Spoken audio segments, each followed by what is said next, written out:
Hello नमस्कार सत श्री अकाल आदाब। मैं हूं आपके साथ अनुपम पांडे और स्पोर्ट्स कैफे की इस खास पेशकश वन कप क्रिकेट में आपका स्वागत है।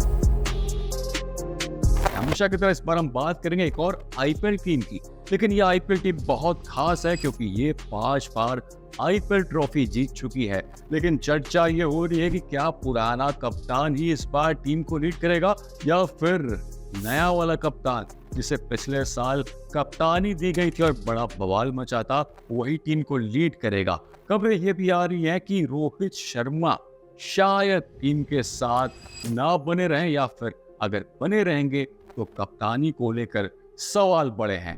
लेकिन ये अमित, मैं आपसे जानना चाहूंगा, जो रिटेंशन की बातें चल रही मुंबई इंडियंस को लेकर, इसमें कुछ जो बड़े नाम आ रहे हैं और मुझे ये लगता है कि रोहित शर्मा, हार्दिक पांड्या और जसप्रीत बुमराह, इनको तो मुंबई इंडियंस की टीम कहीं नहीं जाने देने वाली है। लेकिन उसके अलावा अगर हम देखें तो कौन से प्लेयर होंगे जो कप्तानी के लिए आगे आ सकते हैं या फिर जो टीम है, जो फ्रेंचाइजी है, जो ओनर है, उनको जिम्मेदारी दे सकती है। और ये जो बहुत सारी जो चीज़ें चल रही हैं सोशल मीडिया पर, ईगो क्लैश वाली बातें आ रही हैं, इसको कहीं ना कहीं सेटल करना एक बड़ी चुनौती होगी। लेकिन मैं फिर भी आपसे जानना चाहूँगा, रिटेंशन की बात हम बाद में करेंगे, जो फिलहाल सिनेरियो चल रहा है मुंबई इंडियंस को देखकर जो लग रहा है उसको लेकर आपका क्या कहना है? क्योंकि बड़ी दुविधा में लग रही है फ्रेंचाइजी, इसको सेटल करना बड़ा मुश्किल काम होगा। लेकिन ये कैसे होगा, इस पर एक बार बात करते हैं। आपकी इस पर क्या राय है, एक बार जरूर बताएं। शुक्रिया अनुपम। और सही में आपने सही बोला कि यहाँ पर थोड़ा असमंजस में है, क्योंकि 3 बहुत बड़े नाम हैं, हार्दिक पांड्या, रोहित शर्मा, और तीसरा नाम जो है आपने जो नहीं लिया है वो है सूर्य कुमार यादव, जो कि अभी टीम इंडिया के कप्तान हैं। तो 3 राहें हैं, 3 रास्ते हैं यहाँ पर मुंबई इंडियंस के पास। एक कि वो अपने डिसीजन पर अमल रहे जो पिछले साल लिया था और हार्दिक पांड्या के साथ आगे बढ़े एज कैप्टन। दूसरा, they go back to Rohit Sharma, fan favourite है, 5 बार ट्रॉफी भी जिताई है। तीसरा, they can go to Surya Kumar Yadav, who is now the T20I captain for India. So एक वो ऑप्शन है उनके पास जहाँ पे मुझे लगता है कि शायद दे might go for the third one. क्योंकि देखिए, Rohit Sharma at the same time जितने भी महान खिलाड़ी हैं, एंड ऑफ कोर्स अब T20I world cup winning captain भी है, he is still 38 at this point, right? और पिछले कुछ सालों से उनका आईपीएल में फॉर्म उतना खास रहा नहीं है। तो क्या आप और 3 साल रोहित शर्मा को कप्तानी देंगे? और एक और प्रॉब्लम ये भी आ जाती है कि आपने ये भी देखा कि रोहित शर्मा को कप्तानी से हटाने के बाद एक पीआर डिजास्टर हो गया मुंबई के लिए। तो एक वो भी थोड़ा थॉट रहेगा उनके दिमाग में, मैनेजमेंट के दिमाग में, कि अगर वापस हम रोहित शर्मा को कप्तानी देते हैं और वापस एक ऐसा मौका आता है 2 या 3 साल बाद जब उनको कप्तानी से हटाकर किसी और को देना पड़ेगा, तो शायद फिर से वो जो पिछले साल हुआ ड्रामा, इतना बड़ा सीन क्रिएट हुआ, वो वापस हो सकता है। तो मेरे हिसाब से यहाँ पर एक जो चीज कर सकती है मुंबई इंडियंस, वो ये है कि ना हार्दिक पांड्या के पास जाए, ना रोहित शर्मा के पास जाए, सूर्य कुमार यादव टीम इंडिया के T20 कप्तान है अभी। I think that would be the best bet. So I think these 3 players, आपने अगर रिटेंशन की मेरे से आप पूछा है तो ये 3 प्लेयर तो जरूर रिटेन होंगे। पर वही है, जैसे आपने कहा कि कप्तान कौन होगा, उस पर बड़े सवाल है। तो आपको क्या लगता है कि यहाँ पर क्या रोहित शर्मा के पास वापस जाने का स्कोप है मुंबई के पास? जी बिल्कुल अमित, देखिए मुझे लगता है कि रोहित शर्मा के साथ अगर टीम जाना चाहती है, जिनका फैन बेस है, वो बहुत मैटर करता है। क्योंकि अगर आप देखें, पिछले साल जब हार्दिक पांड्या को कप्तान चुना गया, उसके बाद बड़ा बवाल मचा और उसका इम्पैक्ट खाली फ्रेंचाइजी पर भी नहीं, अब फैंस के जो आक्रोश था वो देखने को मिला, जिसके बाद लगा कि ये क्या गलत डिसीजन तो नहीं हो गया। बट मुझे लगता है कि अगर वो रोहित शर्मा के साथ आगे जाना चाहते हो तो जैसे आपने कहा कि सूर्य कुमार यादव एक बड़ा अच्छा ऑप्शन है। और देखिए, हम इस बात को माने ना माने, लेकिन ये चर्चा तो लाजमी है कहीं ना कहीं। देखिए, फ्रेंचाइजी या आईपीएल बेस्ड क्रिकेट में, T20 क्रिकेट में जहाँ पर फ्रेंचाइजी जुड़ी रहती है, वहाँ पर ईगो क्लैश जो होता है उसको सेटल करना बहुत जरूरी होता है, खासकर अगर हम मुंबई इंडियंस की बात करें। तो सूर्य कुमार यादव को अगर टीम कैप्टन बनाती है और सबके साथ एक बार कमरे में बैठती है और ये कहती है कि हम 17 करोड़ रुपए सभी को देंगे, तो इसमें फिर भी एक जो है सबकी सहमति आ सकती है। तो ऐसे में बेटर एक इन्फॉर्म डिसीजन लेना, और जहां पर जो मालिक हैं उनका किरदार बहुत बढ़ जाता है कि भाई एक कमरे में बैठिए, इन सारे प्लेयर्स जो आपके बड़े प्लेयर्स हैं उनसे बात करिए और उनको ऐसा बताया जाए कि हम सूर्य कुमार यादव के साथ आगे बढ़ते हैं, ताकि दो जो बड़े नाम हैं कैप्टेंसी को लेकर, उनके बीच में कोई बात खराब ना हो, उसका इम्पैक्ट टीम की परफॉर्मेंस पर ना आए। बट बेटर यही होगा कि रोहित शर्मा का अगर आप परफॉर्मेंस देखें तो पिछले कुछ सालों में उन्होंने कुछ खास नहीं किया है। पिछले साल तो चलिए उनके बल्ले से फिर भी कुछ रन आए थे, लेकिन अगर हम 2023 की बात करें तो वो और भी खराब था। तो और एज ए कैप्टन बहुत सारी फ्रेंचाइजी रोहित शर्मा को देख रही हैं। रोहित शर्मा को अगर जाने देते हैं तो वो एक अच्छा ऑप्शन हो सकता है मुंबई इंडियंस के लिए, क्योंकि उनको भी आगे के हिसाब से सोचना है, फ्यूचर के हिसाब से सोचना है। रोहित शर्मा की एक एज वाला फैक्टर तो है ही, लेकिन साथ में आप कुछ और प्लेयर्स को लेकर आगे आ सकते हैं। जी, मेरा भी यही ख्याल है कि यहाँ पर अगर रोहित शर्मा को कप्तान नहीं बनाते हैं, फिर शायद वो भी एक पीआर डिजास्टर हो सकता है। लेकिन ये भी ऑप्शन है कि उनको जाने दिया जा सकता है and Mumbai hold on to the 3 players, Surya Kumar Yadav, Jasprit Bumrah and Hardik Pandya. पर रोहित शर्मा डेफिनेटली कोई भी टीम, चाहे वो पंजाब हो या बैंगलोर हो, कई सारी टीम्स को अभी कप्तान की ज़रूरत है। तो शायद हो सकता है कि वहाँ पर रोहित शर्मा को ऑक्शन में उतना ही पैसा मिले। तो आपने जैसे पैसों की बात कही है, मैं तो बिल्कुल सहमत हूँ कि हर खिलाड़ी यहाँ पर उस कोई भी ऐसा नहीं है कि जो आप ऑक्शन में अगर जाएगा तो 11 करोड़ से कम लेगा। तो उनका ज़रूर यहाँ पर एक प्रतिक्रिया रहेगी, यहाँ पर एक उनका ओपिनियन रहेगा कि सर, मैं यहाँ पर अगर ऑक्शन में गया तो मुझे वैसे ही 11 करोड़ मिलने हैं, तो उसका कोई फ़ायदा नहीं है अगर आप मेरे को सिर्फ 11 करोड़ दे रहे हैं। तो शायद इसीलिए यहाँ पर मुझे लगता है कि जो 4 लोग हैं, जो 4 बड़े नाम लिए हैं, उनमें इक्वली डिस्ट्रीब्यूट होगा। और अगर नहीं होता, अगर रोहित शर्मा यहाँ पर वापस ऑक्शन पूल में जाते हैं, तो फिर थोड़ा ऊपर नीचे होगा। शायद हार्दिक पांड्या को 18 और जसप्रीत बुमराह को 14 और 11 पे Surya Kumar Yadav, but as the captain, quite a possibility. But इनके अलावा, ये तो बड़े नाम है, पर इनके अलावा कोई आपको ऐसा नाम दिखता है, खासकर कि अनकैप्ड प्लेयर्स में अगर बात करें, कुछ 1-2 नाम उभर के आए हैं, चाहे वो पेसर आकाश मडवाल हो या नमनधीर हो या नेहाल वधेरा हो। तिलक वर्मा अब अनकैप्ड नहीं रहे, but very talented cricketer. But या इन चारों बड़े नामों के अलावा आपको लगता है कोई और यंग क्रिकेटर पर मुंबई यहाँ पर बेट करेगी? क्योंकि एक और सवाल ये भी आ जाता है कि काफी सारे ये क्रिकेटर्स जो है, उनको मैनेज राइज करता है जो एजेंसी है, जो सारे इन प्लेयर्स को मैनेज करती है, रिलायंस की। सो क्या लगता है कि इनमें से कोई नाम आपको लगता है कि जिसको रिटेन किया जाएगा, स्पेशली अनकैप्ड खिलाड़ियों में से? देखिए अमित, इसके अलावा अगर हम अनकैप्ड प्लेयर्स की बात करें तो ऐसा नहीं मुंबई इंडियंस के पास यंग टैलेंटेड प्लेयर्स नहीं है। आकाश मडवाल नो डाउट हमने देखा है मुंबई इंडियंस के लिए उन्होंने कैसे परफॉर्म करके दिया है, विकेट निकाल के दिया है, इकोनॉमी भी उनकी ठीक रहती है, साथ में विकेट टेकिंग एबिलिटी भी है उनके पास। तो no doubt Akash Madhwal is one of the bowler they will be looking for, they might go for the auction. अगर उनको खरीदना भी पड़ा तो वहाँ खरीद सकते हैं, नहीं तो वो अनकैप प्लेयर की सूची में जैसे आता है 4 करोड़ रुपए देकर वो उनको खरीदना चाहेंगे। इसके अलावा अगर आप देखें तो नेहल वधेरा एक अच्छा ऑप्शन है। उसके अलावा मैं एक बात करूंगा प्लेयर की, नमनधीर की। राइट हैंड बैट्समैन है, आक्रामक स्टाइल है, जिस प्रकार के वो बैटिंग करते हैं, बड़े बड़े शॉट्स मारते हैं। और एक पारी जो मुझे ध्यान आती है, 28 बॉल पर उन्होंने 62, 65, 68 रन मारे थे, तो वो जहन से नहीं जाती है। तो बहुत टैलेंटेड प्लेयर है। तो मेरे ख्याल से ये जो पूल ऑफ प्लेयर्स है, यंग टैलेंटेड प्लेयर्स का, जो एग्जिस्टिंग कैंप का हिस्सा रह चुके हैं, वहाँ से मुंबई इंडियंस इन खिलाड़ियों पर नजर रखेगी। ये मेरे हिसाब से कुछ नाम है जो मुंबई आगे लेकर बढ़ सकती है, चाहे तो वो उनको रिटेन कर लें अनकैप प्लेयर वाली सूची में, या फिर उन्हें ऑप्शन में भी अगर इन्हें खरीदने का मौका मिलता है तो हो सकता है कि चूंकि पहले कैंप का हिस्सा रह चुके हैं तो इनको लेकर आगे बढ़े हो। बट इसके अलावा अमित, मैं बात करना चाहूंगा प्लेयर की जो है तिलक वर्मा। तिलक वर्मा को लेकर पिछले सीजन की अगर हम बात करें तो आप कहना पड़ेगा यहाँ पर कि कहा जा रहा था कि मुंबई इंडियंस की जो टीम है वो कहीं ना कहीं 2 गुटों में तब्दील हो गई है, बट गई है। लेकिन मुंबई इंडियंस के लिए जो तिलक वर्मा का किरदार रहा, जिस प्रकार से उन्होंने लगातार स्कोर करके दिया है जब भी मौका मिला है, वो एक की प्लेयर रहे हैं मुंबई इंडियंस के लिए।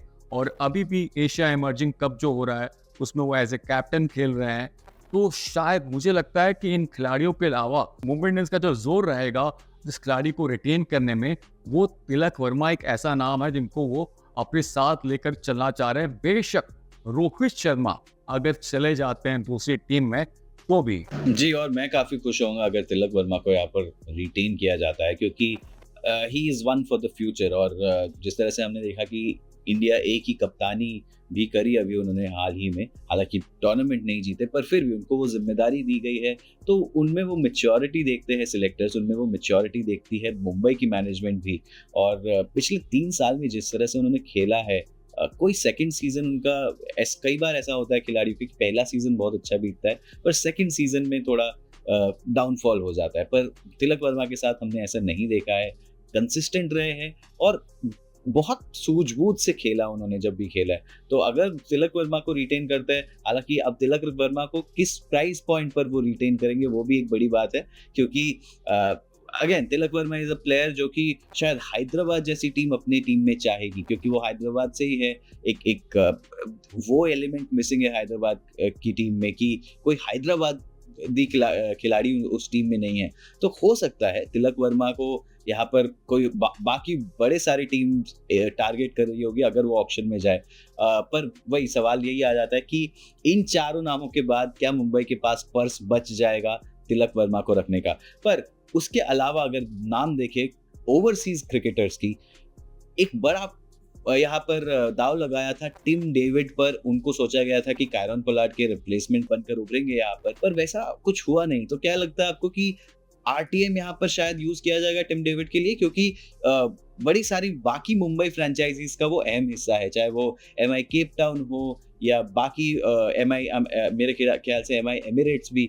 तो टिम डेविड जो है मुंबई जो मैनेजमेंट है उसकी तो बैकिंग है, लेकिन जो पिछले 2-3 साल परफॉर्मेंसेस रहे हैं, शायद कायरन पोलार्ड का जो बोलते हैं ना the too big boots to fill, शायद वो भी एक फैक्टर था। पर अगर आप मुंबई के ऑक्शन टेबल पर हो और टिम डेविड का नाम आता है, क्या आप राइट टू मैच करके उनको वापस अपने टीम में लेंगे या शायद जाने देंगे? जो उनका परफॉर्मेंस रहा है उसके हिसाब से तो मुंबई इंडियंस शायद टीम को रिटेन करना चाहेगी, क्योंकि हो सकता है मार्केट में उनको जो नए प्लेयर्स आने वाले हैं उनमें से कोई अच्छा ऑप्शन मिल जाए। लेकिन अगर वो टीम माफ कीजिएगा, अगर वो कायरन पोलार्ड के साथ बराबरी की जो बात आ रही है उसके लिए उनको फिर राशिद खान को किसी भी T20 लीग में 5 छक्के मारने की जो काबिलियत है वो रखनी पड़ेगी। मुझे लगता है वो बड़ा फैक्टर है और वो टिम डेविड के अभी तक तो जो उनका परफॉर्मेंस रहा है किसी भी लीग में वो दिखा नहीं है। बट इसके अलावा मैं कुछ ओवरसीज प्लेयर्स की बात करना चाहूँगा जिसके लिए शायद मुंबई इंडियंस आगे बढ़ना चाहेगी उन प्लेयर्स को लेकर, जिसमें से एक नाम आता है अगर हम बॉलिंग की बात करें तो वो जेराल्ड कोट्जे हैं। जिस प्रकार का परफॉर्मेंस उन्होंने मुंबई इंडियंस को करके दिया और खासकर जसप्रीत बुमराह के साथ जो उनकी जोड़ी थी वो काफ़ी अटैकिंग थी। जो उनका पेस है, जिस प्रकार की वो बाउंसर डालते हैं, और इंडिया में भी जब वो आए थे तो उन्होंने बड़ा ही अच्छा प्रदर्शन किया था। और उन्होंने पिछले वर्ल्ड कप में भी बहुत अच्छी गेंदबाजी करी थी साउथ अफ्रीका के लिए जब इंडिया आए थे, तो शायद उसी के बाद उनको वो कॉन्ट्रैक्ट भी मिला। बट बहुत टैलेंटेड, तेज गेंदबाजी करते हैं, काफी डील स्टीन की याद भी दिलाते हैं, ऐसे हैडबैंड पहन के गेंदबाजी करते हैं और काफी पैशनेट है। But yeah Gerald Coetzee is a very good option if they want to go for RTM.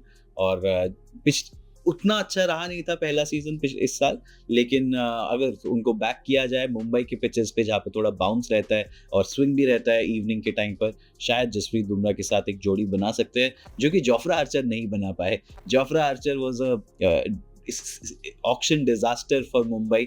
एक सपना देखा था मुंबई ने 2022 में कि जोफ्रा आर्चर और जसप्रीत बुमराह से 7 बॉलिंग ओपनिंग करवाएंगे, पर वो हो ही नहीं पाया। और शायद इस बार वैसे बड़े दाव नहीं यहाँ पे मैं लगाएंगे। बोलना चाहूंगा, जोफ्रा आर्चर की सर्विसेज जब इंग्लैंड वाले बहुत कम ले पाते हैं तो ऐसे प्लेयर्स को तो आपको भैया दूरी रखना चाहिए। जोफ्रा आर्चर की सर्विसेज बड़ी महंगी है क्योंकि वो खुद इतने चोटिल रहते हैं। मुंबई को अगर जोफ्रा आर्चर जैसा प्लेयर रखना है तो ये सोचना होगा कि कितने महंगे ये डील साबित हो सकती है। और जो अभी आईपीएल अटेंशन के बाद जो नए नियमों में बदलाव हुआ है उसको अगर आप देखें तो बोर्ड ने और जो नियम है उन्होंने सख्ती बरती है कि बीच सीजन कई बार देखा गया है कि प्लेयर्स जो है टूर्नामेंट के बीच में उस पड़ाव पर टूर्नामेंट छोड़ के चले जाते हैं जहां पर फ्रेंचाइजी को बड़ा घाटा होता है।